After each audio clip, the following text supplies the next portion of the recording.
There's a lot of war in the grim darkness of the far future, so it's time to get prepared with some cover. Hey friends, it's your boy David.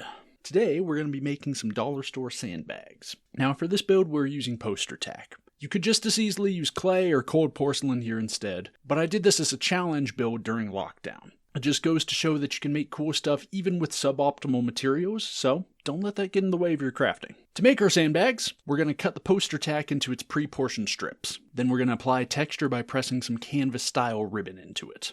For bases, we're going to be using jumbo popsicle sticks cut to size. I personally like 2.5 inches for this type of scatter terrain. I find it to be a very nice and versatile size, especially if you're playing on a grid. Cut these up with some cheap garden shears, sand them relatively smooth, and you're good to go.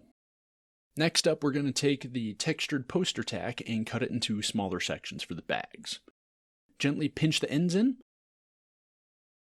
and then layer them on top of each other with some super glue. Add a few layers of Mod Podge on top of this. The super glue and the Mod Podge here are going to help stiffen up the terrain. Next up is going to be a cheap spray primer, and then start in on your painting. I went for a medium brown base coat followed by a bit of a highlight and then a very heavy dry brush of some flesh tones to help catch the detail some. After that, do a quick coat of your preferred dark wash. This one I'm using here is homemade. And re-highlight with the mid-tone that you used. I painted the edges of the bases black next. Then superglued on my favorite flocking mix of coffee grounds and black tea. PVA glue works fine here too, but I like single sitting builds, so I go with cheap superglue to finish faster. Lastly, I did a final lighter dry brush on the sandbags, and dirtied up the bases a little bit with a mix of cinnamon, cayenne, pepper, and chili. This gives a nice Martian desert feel without needing to paint your flocking.